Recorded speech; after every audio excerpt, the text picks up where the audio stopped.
Hello student, इस video में हम लोग क्रिस्टल डिफेक्ट को देखेंगे।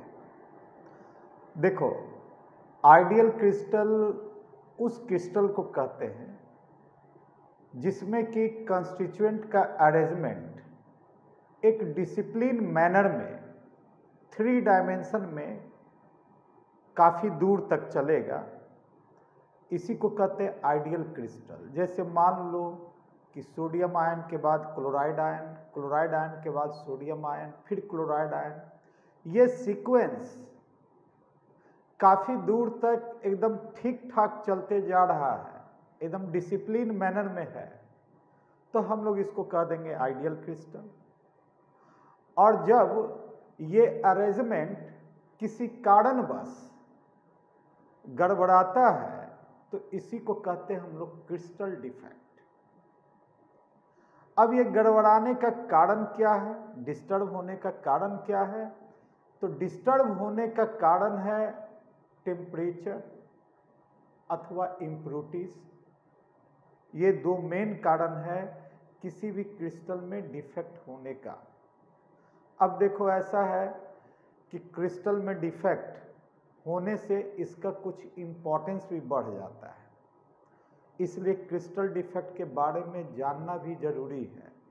जैसे इसका इम्पोर्टेंस क्या बढ़ेगा, तो कंडक्टिविटी बढ़ जाएगा, या तो मैकेनिकल स्ट्रेंथ में चेंज आवेगा। अगर देखा जाए तो किसी क्रिस्टल में, किसी सॉलिड में कितने तरह का डिफेक्ट पाया जा सकता है, तो जनरली 2 तरह का डिफेक्ट तुम लोग जानते होंगे, एक पॉइंट डिफेक्ट, दूसरा लाइन डिफेक्ट।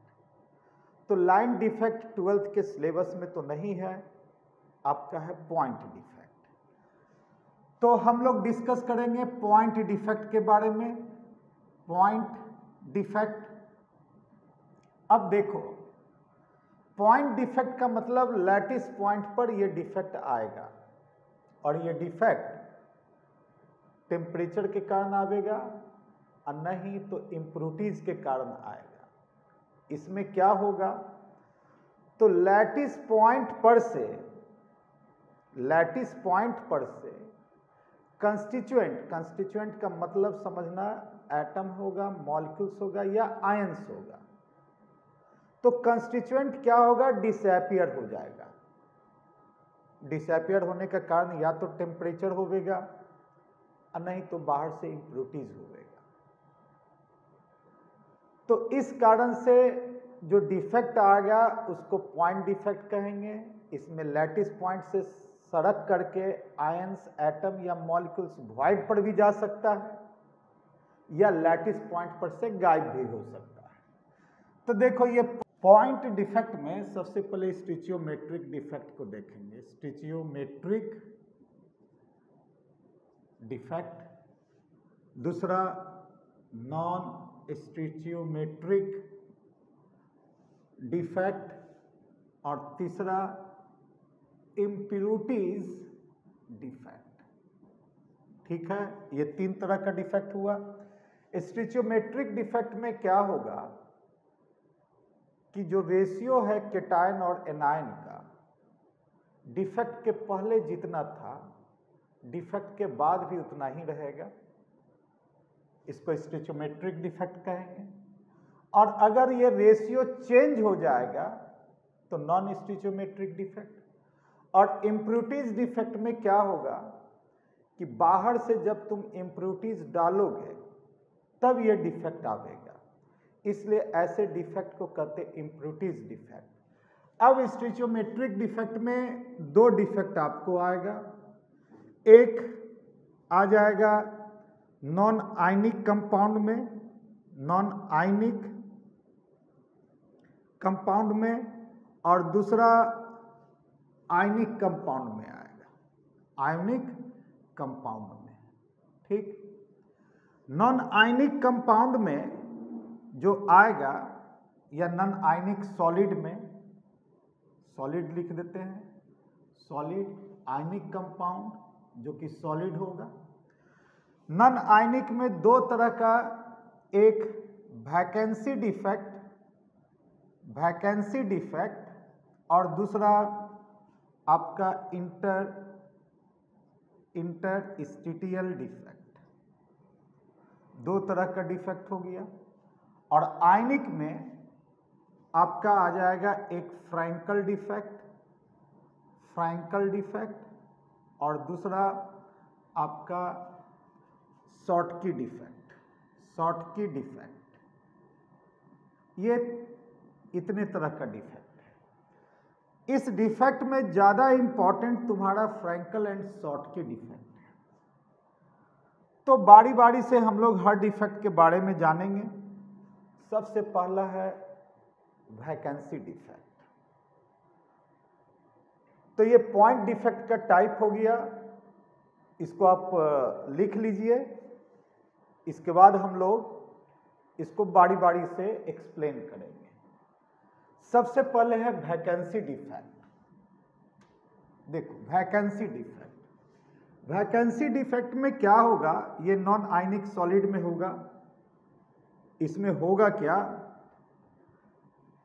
कि जैसे मान लो जनरली ये मेटल में मिलेगा, वैकेंसी डिफेक्ट जनरली ये मेटल या नॉन आयनिक सॉलिड में मिलेगा। मेटल और नॉन आयनिक सॉलिड में आपको मिलेगा। इसमें होगा क्या, जैसे मेटल है, ये मेटल का लैटिस पॉइंट है, मान लो ये मेटल का लैटिस पॉइंट है, ठीक, ये मेटल का आपका लैटिस पॉइंट चल रहा है। अब यहां से क्या होगा कि आपका कोई मेटल एटम लैटिस पॉइंट से क्या होगा, गायब हो जाएगा। गायब हो गया यानी वैकेंसी क्रिएट हो गया, इसलिए इसको कहते हैं वैकेंसी डिफेक्ट। और इसमें तुम क्या क्या चीज देखने जा रहे हो, लैटिस पॉइंट पर से मेटल एटम गायब हुआ या कंस्टिट्यूएंट गायब हुआ, तो इससे इसका डेंसिटी डिक्रीज करेगा। वॉल्यूम में कोई चेंजिंग नहीं है लेकिन मास में चेंजिंग है, तो डेंसिटी डिक्रीज किया। दूसरा, लैटिस पॉइंट पर से कंस्टिट्यूएंट हटा तो क्रिस्टल का स्टेबिलिटी डिक्रीज किया। स्टेबिलिटी ऑफ क्रिस्टल डिक्रीज कर गया, तो इसको कहते हैं वैकेंसी डिफेक्ट। दूसरा है इंटरस्टिशियल डिफेक्ट। तो इस डिफेक्ट में यह भी नॉन आयनिक सॉलिड में होगा। अब इसमें होता है क्या कि जैसे मान लो ये कंस्टिट्यूएंट है, कंस्टिट्यूएंट तुम्हारा एटम हो सकता है, मॉलिक्यूल्स भी हो सकता है या आयंस भी हो सकता है। तो होगा क्या कि बाहर से कोई छोटा कंस्टिट्यूएंट जिसका साइज इस स्फीयर के साइज से छोटा होगा, वो इंटरस्टिशियल स्पेस में आकर के जगह ऑक्युपाई कर लेगा, तो इसको कहते हैं इंटरस्टिशियल डिफेक्ट।